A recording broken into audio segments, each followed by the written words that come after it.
Bonjour Pékin. Quelques nouvelles qui concernent les pays de l'Afrique du Nord.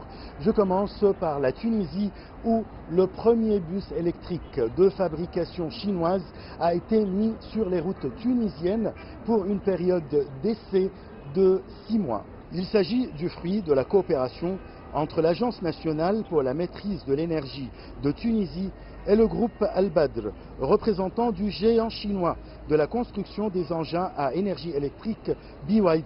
Ce bus a été officiellement mis en circulation lundi dernier pour une période d'essai de 6 mois. Deux principaux atouts s'affichent pour ce bus, totalement silencieux et ami de l'environnement. Il est doté d'une capacité de 90 passagers et peut parcourir une distance de 250 km à une vitesse moyenne de 70 km par heure. Passons au Maroc, où Marrakech a témoigné hier de l'ouverture du sommet Africité. Cette rencontre africaine discute de la mobilisation pour la campagne Ville africaine sans enfants dans la rue, les enjeux du design pour la gouvernance locale et des systèmes alimentaires durables, un enjeu pour les villes et territoires africains.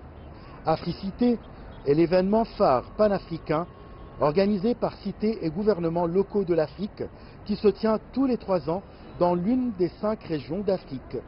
Il a pour objectif de traiter des questions majeures fondées sur la construction de la vision 2063 pour l'Afrique, avec un débat proposé par la Commission de l'Union africaine. En Algérie, les relations sino-algériennes et la nécessité de leur consolidation ont été au centre des discussions entre le président du groupe parlementaire d'amitié sino-algérienne et le président de l'Institut international Confucius. Le président du groupe parlementaire d'amitié Algérie-Chine a évoqué avec le président de l'Institut international Confucius ainsi que la délégation qui l'accompagne l'état des relations historiques unissant les deux pays, appelant à les consolider et leur conférer davantage de dynamique, notamment dans les domaines du partenariat économique. De son côté, le président de l'Institut international Confucius a salué la position de l'Algérie vis-à-vis de nombreuses questions, rappelant à cet égard son soutien pour l'adhésion de la Chine à l'ONU en 1971.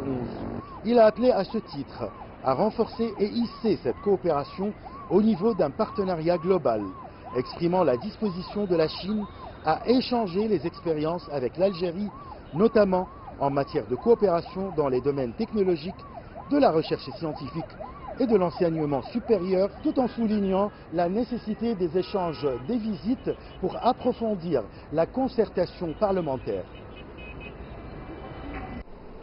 La Commission de l'eau de l'Afrique du Sud a accueilli à Johannesburg un groupe de jeunes pour le sommet de l'innovation de l'eau. Cet événement vise à libérer le potentiel d'innovation et entrepreneuriat des Sud-Africains. Le gouvernement affirme que cette initiative intervient à un moment opportun alors que le pays est en proie aux pénuries d'eau et à la sécheresse. L'Afrique du Sud est un pays où l'eau est rare. En fait, c'est le 30e pays le plus sec du monde.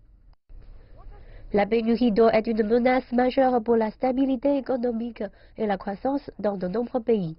L'Afrique du Sud continue d'encourager l'innovation dans ce secteur afin de promouvoir l'utilisation rationnelle de l'eau et d'en réduire la pénurie. C'est l'une des raisons pour lesquelles la Commission de recherche sur l'eau, en partenariat avec le réseau de la jeunesse verte, organise un sommet sur l'innovation des jeunes vis-à-vis de l'eau. Ce sommet vise à trouver des solutions technologiques aux pénuries d'eau. Nous sommes très heureux de faire quelque chose pour le développement des jeunes. Nous voulons toujours faire plus. Il existe de nombreuses lacunes en termes de compétences, de création d'emplois, d'esprit d'entreprise et d'innovation. Nous voulons faire plus pour avoir un impact sur la vie des jeunes dans le pays et dans le secteur de l'eau. Mfanelo Ndlovu est l'un des innovateurs qui sont ici pour présenter leurs idées originales.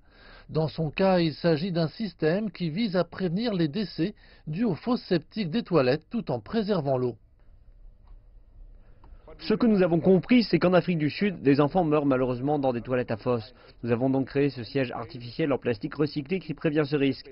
Il n'utilise que 100 ml d'eau, ce qui est mieux que les toilettes à chasse d'eau conventionnelles.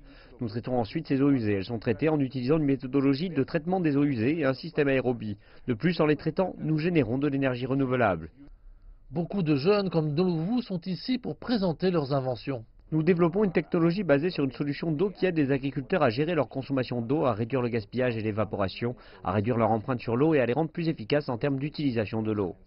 Un certain nombre d'inventions présentées ici sont déjà sur le marché et permettent déjà de faire la différence.